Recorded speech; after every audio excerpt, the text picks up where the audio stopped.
ASEAN हमने पढ़ लिया अभी, क्लियर दोनों ग्रुप। अब देखो ये तो अपना अपना बढ़िया धंधा चला रहे हैं भाई।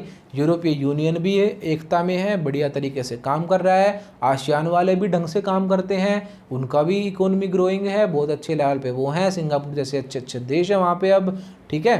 तो आसियान भी अच्छे लेवल पे चल रहा है और यूरोपियन यूनियन तो है ही चल रहा है टॉप पे, ठीक। अब आपके मन में ये भी तो आया होगा कि हमारा ग्रुप कहाँ है, हमने कौन सा ग्रुप बनाया, नहीं बनाया। तो क्या किया हमने, बनाया नहीं बनाया, आप बताओ। हमने भी बनाया था, पर आपको पता ही है हमारे पड़ोसी कितने अच्छे हैं। हमने एक ग्रुप बनाया था दिसंबर, हमारे ग्रुप का नाम है दक्षेश, जिसे इंग्लिश में बोलते हैं सार्क, SAARC, सार्क। सार्क का मतलब है दक्षिणी एशियाई देशों का संगठन। इसकी फुल फॉर्म है south Asian association of regional corporation, यानी कि साथ मिलकर काम करेंगे साउथ एशिया वाले देश। आप इसको यही याद रखो, दक्षिणी एशियाई देशों का संगठन, यही है इसकी फुल फॉर्म हिंदी में, ठीक है। और इंग्लिश वालों की मैंने लिख दी है। तो शार्क जो है वो भारत और इसके पड़ोसी देशों का एक ग्रुप है।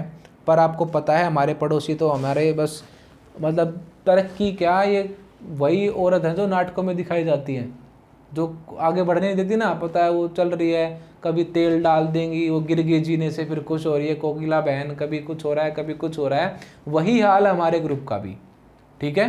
तो यही हम पढ़ेंगे, जो शार्क है वो सफल क्यों नहीं हो पाया और क्या क्या चीज़ें, क्या क्या प्रॉब्लम है हमारे देश वाले ग्रुप में। तो हमारे जो भाई बंधु हैं, सबसे प्यारा देश हमारा भाई, सबसे प्यारा भाई कौन सा है, पाकिस्तान, है ना, कितना प्यारा भाई।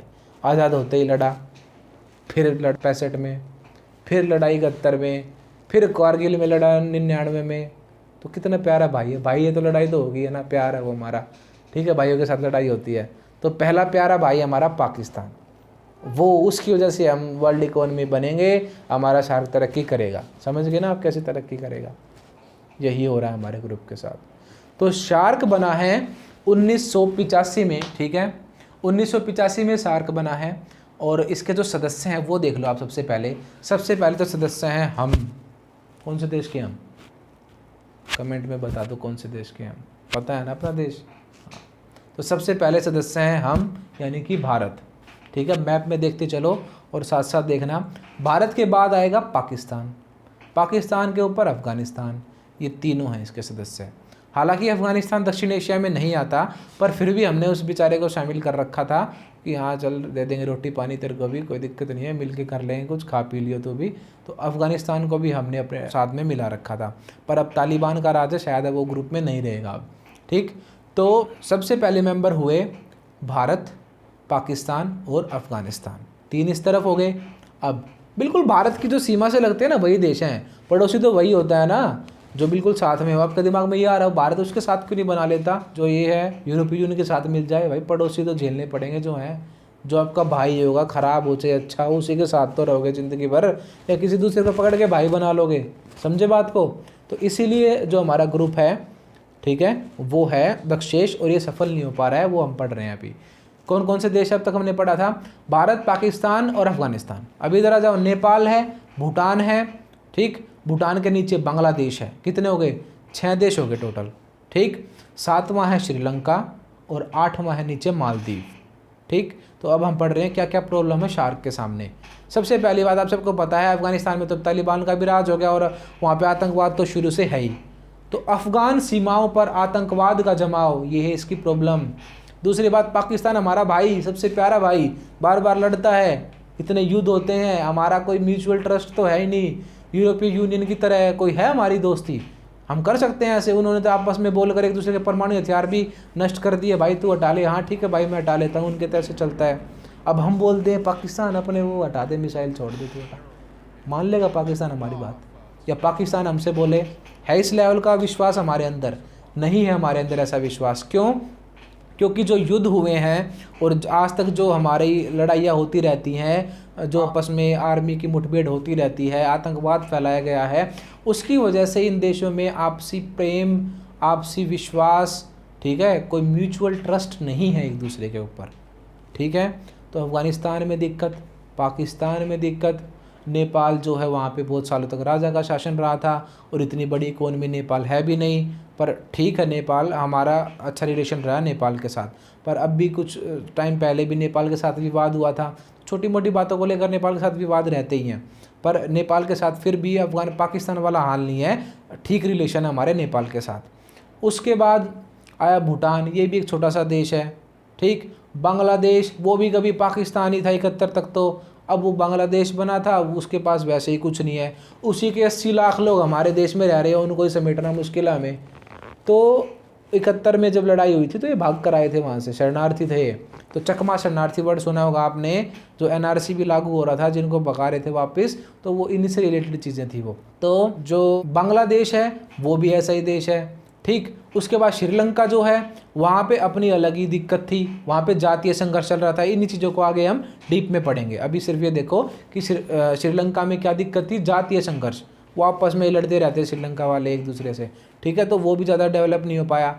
मालदीव बेचारा छोटा सा देश है, वो क्या करेगा, वहाँ तो पिकनिक मनाने जाते हैं सारे बॉलीवुड वाले, बस ऐसे ही चल रही है उसकी इकोनॉमी, ठीक। तो मालदीव तो एक छोटा सा देश है, ऐसे कोई बड़ा देश है नहीं, इनमें एक ही बड़ा देश है, वो है भारत, ठीक है। वो कुछ पॉलिसी लेके आता है तो ये सारे सोचते हैं पता नहीं ये तो हड़प लेगा हमें, पता नहीं क्या करेगा, ठीक है। वो कहता है चलो फ्री ट्रेड करते हैं, अरे ये तो कब्जा कर लेगा सारे ट्रेड पे, ये सोचते हैं लोग, ठीक है।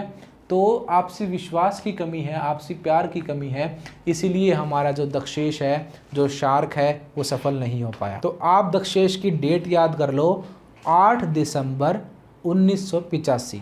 क्या डेट है? 8 दिसंबर 1985। और इसकी पहली मीटिंग भी याद रखना, वो हुई थी ढाका में, या इसकी स्थापना भी कह सकते हैं हम। इसकी जो स्थापना हुई थी वो बांग्लादेश में ढाका में हुई थी, ठीक है। अब मेन बात आती है कि इन्होंने क्या अपने ग्रुप को सुधारने की कोशिश नहीं करी?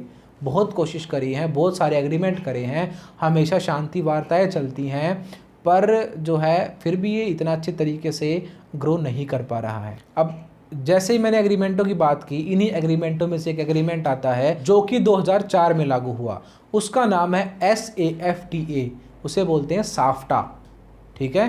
साफ्टा की फुल फॉर्म है फ्री ट्रेड एग्रीमेंट, ठीक है। SAF, साउथ एशियाई फ्री ट्रेड एग्रीमेंट, यानी कि जो शार्क के सदस्य हैं, साउथ एशिया के जो सदस्य हैं, उनको क्या करना है? फ्री ट्रेड करना है आपस में।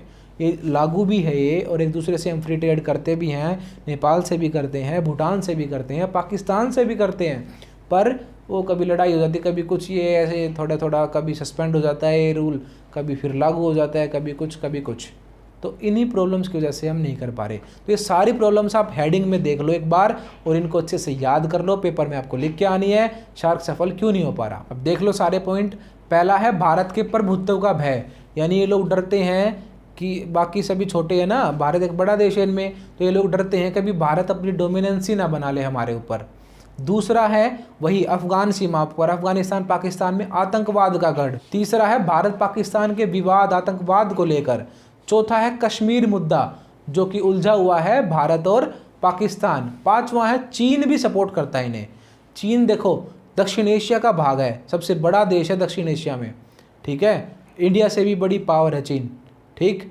तो चाइना और इंडिया, ये दोनों के दोनों बहुत बड़ी पावर है इस ग्रुप में, और इन दोनों को साथ मिलकर काम करना चाहिए। पर चाइना हमारे साथ नहीं है, और बल्कि अपोजिशन में ही है हमारी, कभी पाकिस्तान को भड़काता है, कभी नेपाल को, कभी किसी को। तो जो दक्षिण एशिया का देश है, शामिल होने की बजाय वो क्या कर रहा है, इस ग्रुप को और डाउन करने में लगा हुआ है, ठीक। तो चीन का जो है, चीन का अप्रत्यक्ष योगदान, अप्रत्यक्ष मतलब इनडायरेक्ट, डायरेक्ट तो है नहीं, हमें पता है बात, इनडायरेक्टली रूप से कभी वहाँ आतंकवाद फैला रहा है, कभी किसी को हथियार दे रहा है, कभी कुछ। तो चीन जो है उसकी वजह से भी ये ग्रुप आगे नहीं बढ़ रहा है। और अगला पॉइंट है तमिल जातीय संघर्ष। श्रीलंका में जो तमिल जातीय संघर्ष चला, उसकी वजह से श्रीलंका ग्रो नहीं कर पाया, तो वो भी एक कारण बना इसके सफल ना होने का, ठीक है। तो ये सारी प्रॉब्लम्स चली, इन टॉपिक्स को हम आगे भी अब पढ़ेंगे। तो अब आपके मन में एक बात तो आई होगी, तो क्या इसी बात को लेकर पकड़े बैठे रहे हम कि पाकिस्तान अच्छा नहीं है, वो नहीं है, हम ग्रोथ नहीं करेंगे आगे? तो ऐसा ही एक ग्रुप भारत ने बनाया, नए भाई ढूंढे हैं 2-3, ठीक है। और उन भाई का जो ग्रुप है वही हमारे नए सिलेबस में ऐड हुआ है। उस ग्रुप का नाम है ब्रिक्स। क्या नाम है? ब्रिक्स। ब्रिक्स जो है, ब्रिक्स देखो मैंने अभी आपको बताया था कि शार्क ज़्यादा सफल नहीं हो पा रहा है, इसलिए ब्रिक्स बना। भारत ने जो है दूसरे देशों के साथ कोएलिशन किया, जिसमें कि रशिया हमारा बहुत पुराना सपोर्टर है। तो अब आप देश देख लो, जब ये बना था ये ब्रिक था, सिर्फ एस बाद में लगा है इसमें, तो ये देखो आप ब्रिक्स के फुल फॉर्म। बी से है ब्राज़ील, ठीक है, आर से है रशिया, आई से है इंडिया, सी से है चाइना और एस से है हमारा साउथ अफ्रीका।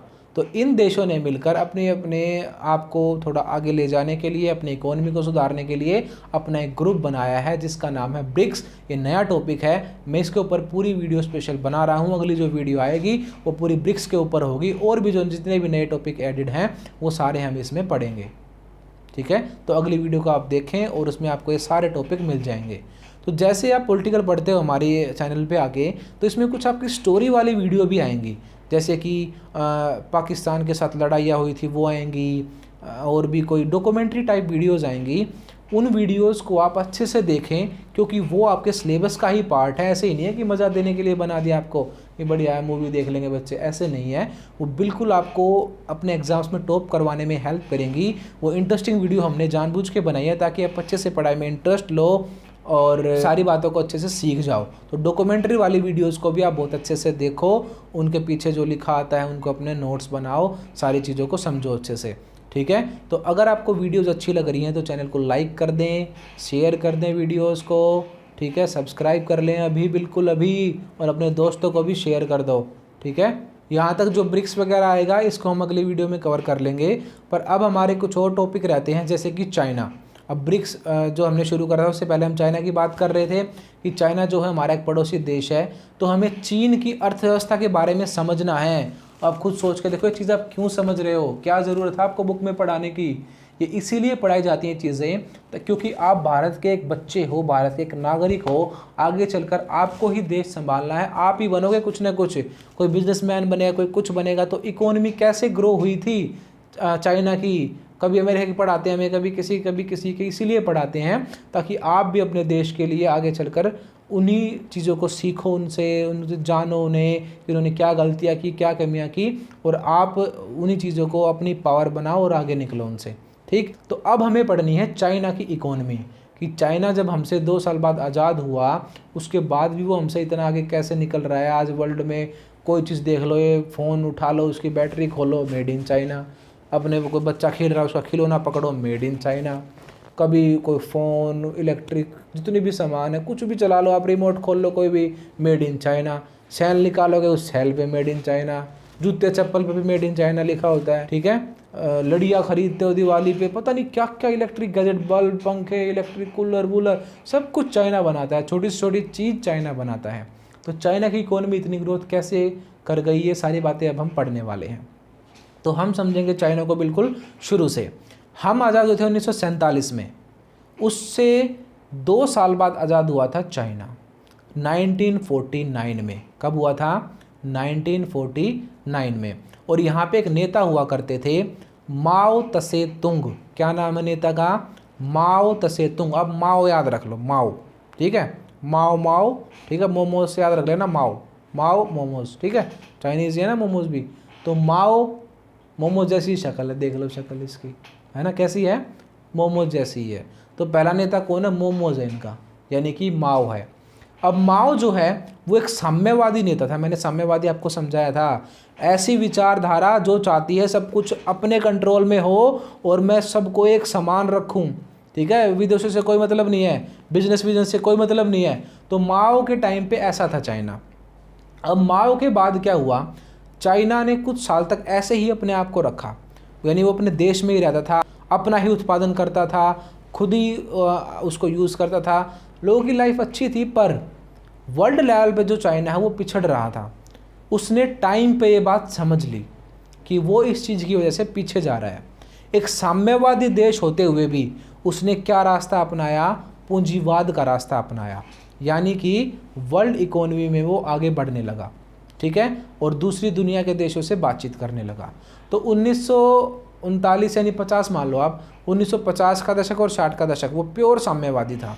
पर जैसे ही 1970 का दशक आया, 1970s आया, आते ही चाइना ने क्या किया? दूसरे देशों के साथ जुड़ना शुरू किया। जैसा हमने 1991 में किया था वैसा चाइना ने 1970 में किया था। 1970 में चाइना ने अमेरिका से बातचीत करनी शुरू कर दी और 1972 में अमेरिकी राष्ट्रपति ने चीन का दौरा भी किया था, चीन से बातचीत भी की थी और चीन से व्यापार की बात भी की थी। ठीक है। अब 1973 में उनके नेता थे चाउ एन लाई। क्या है अब चाउमीन आ गया, पहले मोमोज था, माओ तसे तुंग मोमोज। ठीक है, अब चाउ है चाउमीन। ठीक है, तो 73 में नेता याद रख लो। अब चाउ है चाउमीन, चाउ एन लाई। तो नाम नहीं भूलना इनके, क्योंकि ये लिखना आएगा पेपर में। चाइनीज इकोनॉमी के बारे में लिखो पूरा। क्या लिखोगे आप? पहले बताओगे माओ के बारे में कि उसके टाइम पे सरकार साम्यवादी थी, 70 तक साम्यवादी ही रही। 70 में इसने अपने दरवाजे थोड़े थोड़े खोलने शुरू करे हैं। अभी 72 में राष्ट्रपति जो अमेरिका का वो भी आया और इन्होंने अपने रिलेशन बनाए अमेरिका के साथ। उसके बाद 73 में जो आया चाउ एन लाई। क्या है? चाउ एन लाई, चाउमीन लाई, ऐसे याद रख लो। ठीक है, चाउमीन लाई है भाई, ऐसे बोलते ना हम, चाउमीन लाई हो। तो 73 में क्या आया? चाउमीन लाई।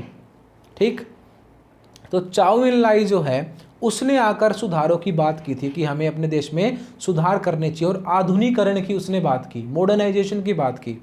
ठीक, तो उसने भी कुछ सुधार लागू किए। अब आया 1978 का टाइम। इस डेट को लिख लो भाई, इसको मत भूल जाना। क्या डेट है? 1978 लिख लो। क्या है? 1978। 1978 में क्या हुआ? यहाँ पे नेता थे देंग शाओपिंग, नाम याद रख लो। क्या है? देंग शाओपिंग। क्या नाम है? देव शाओपिंग। देंग शाओपिंग जो है, इन्होंने एक नीति अपनाई जो थी ओपन डोर पॉलिसी, खुले द्वार की नीति। यानी कि चाइना ने अपने द्वार, अपने गेट, अपने देश के रास्ते पूरी दुनिया के लिए खोल दिए। यानी कि चाइना पूरे विश्व से व्यापार करने लगा, बिजनेस में उतर गया चाइना पूरे तरीके से। तो ये थी खुले द्वार की नीति। चाइना ने विदेशों को बुलावा भेजा 1978 में, खुले द्वार की नीति अपनाई और प्राइवेटाइजेशन कर दिया अपने देश में। ठीक है, अब इनकी एक और ख़ास बात थी, इन्होंने प्राइवेटाइजेशन एकदम नहीं किया बिल्कुल भी। अगर एकदम करते हैं तो एकदम से इकोनॉमी संभल नहीं पाती। ऐसा रशिया के साथ हुआ था। इतना बड़ा देश होकर भी 1990 में रशिया डगमा गया था, बिल्कुल इकोनॉमी ज़ीरो हो गई थी रशिया की। उसने दोबारा से अब ग्रोथ की है। ठीक, तो ऐसा चाइना ने नहीं किया। इसने स्टेप बाय स्टेप इन चीज़ों को फॉलो किया। और चाइना ने क्या किया? बिल्कुल तरीके से अपनी एक एक चीज़ को अलग अलग सालों पे प्राइवेट किया इन्होंने। ठीक है, तो हमें दो चीज़ याद रखनी है कि खेती को कब किया और इंडस्ट्रीज़ को कब किया। 1982 में खेती को प्राइवेट किया गया, यानी खेती को लोगों को दिया गया कि अपने हिसाब से खेती करो। पहले वहाँ पे प्राइवेट नहीं थी, सरकार की ही होती थी। लोग तो वहाँ पे मजदूरी करते थे, बस जितना भी प्रोडक्शन होता था सरकार के पास ही आता था, वो सारा सरकार के ही पैसे होते थे और लोगों को सिर्फ सरकारी नौकरी या तनख्वाह पे रखा गया था कि बुआई का काम है, कटाई का काम है, ये करने आ जाना। ठीक है, तो वो होती थी सरकारी चीज़, साम्यवादी चीज़।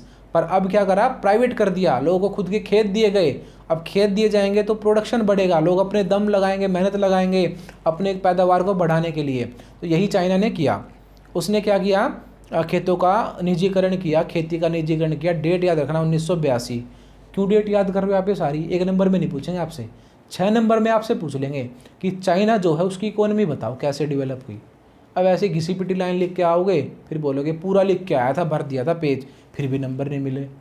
कुछ फैक्ट, कुछ डाटा हमें याद करना होता है, उसके बिना क्वेश्चन अच्छा नहीं लगता।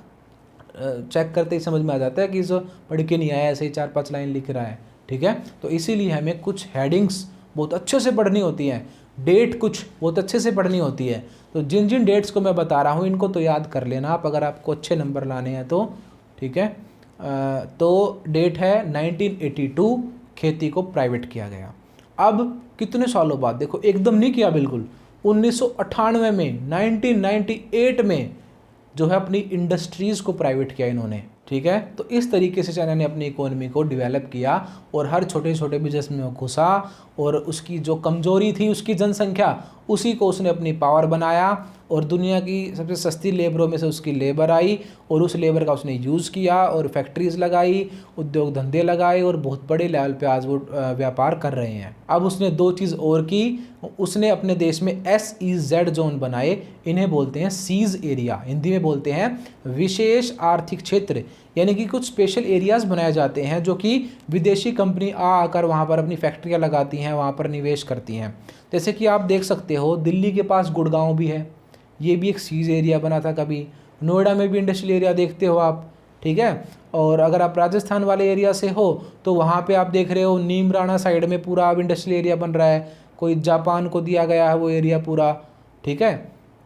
अलवर भी, बहुत सारी जगह है राजस्थान में भी ऐसी, जयपुर में भी है, अलवर में भी है, नीमराणा में भी है, दिल्ली में देख लो आप, फरीदाबाद में देख लो आप, नोएडा, गुड़गांव, ठीक है। ऐसे ही बहुत सारे एरिया हैं भारत में भी जो कि सीज एरिया बनाए गए हैं, स्पेशल इकोनॉमिक जोन्स बनाए गए थे, ठीक। चाइना ने भी सीज एरिया को बनाया और दूसरे देशों को क्या किया, बुलावा भेजा और दूसरे देशों ने वहाँ पे कंपनियाँ लगाई और चाइना का जो बिज़नेस है वो बढ़ने लगा, विदेशी करेंसी आने लगी और चाइना ने भी बहुत तगड़े तरीके से बिज़नेस किया। और आज आप देखते हो कि ये कहा जाता है पूरी दुनिया में कि 2040 तक जो ये चाइना है, इसका जो ड्रैगन है पूरी दुनिया को खा जाएगा, यानी कि इतने बड़े लेवल पर होगा ये कि अमेरिका को भी टक्कर देगा, ठीक है। 2040 तक की बात है सिर्फ, ठीक है। ये कहा जाता है कि 2040 तक चाइना का ड्रैगन यानी कि चाइना की इकोनॉमी क्या कर सकती है, अमेरिका को भी टक्कर दे सकती है, अमेरिका को भी मात दे सकती है, ठीक है। इतना बड़ा देश बनता जा रहा है चाइना। और अब आखिरी चीज़ जो चाइना ने अपनी इकोनॉमी को सुधारने के लिए की वो है उसका WTO का मेंबर बनना, वर्ल्ड ट्रेड ऑर्गेनाइजेशन का मेंबर बनना। वो बना था 2001 में। चाइना कब बना है? 2001 में। ये डेट सारी याद कर लेना, पूछते ही इनको लिख देना सारियों को और एक्सप्लेन कर देना सारी बातें, ठीक है। याद मत करो, रटो मत, सिर्फ समझो, डेट याद करो, हेडिंग्स याद करो, ठीक। रटना नहीं है, समझना है। समझोगे तो हर टाइप के क्वेश्चन का आंसर दे सकते हो। और हमारी वीडियोज अगर आपको पसंद आ रही हैं तो लाइक करना आपकी जिम्मेदारी है और शेयर करना भी आपकी जिम्मेदारी है। पसंद नहीं आ रही तो मत करो, आ रही है तो ज़रूर करो, ठीक है। तो अब इससे अगला टॉपिक जो है वो है भारत चीन के संबंध। वो हम अपनी अलग वीडियो में देखेंगे। इससे जो आगे वीडियो आएगी उसमें मैं आपको बताऊंगा कि भारत चीन के संबंध कैसे रहे हैं, कब हमारी लड़ाई हुई, क्या हुआ। तो चाइना की इकोनॉमी आपको समझ में आई होगी। तो अब तक हम क्या पढ़ रहे थे इस चैप्टर में? New centres of power. America के अलावा कौन कौन से पावर के सेंटर हैं? हमने यूरोपीय यूनियन पढ़ा था, हमने आसियान पढ़ा था, ये भी महाशक्ति है, ठीक है। उसके बाद हमने क्या पढ़ा है?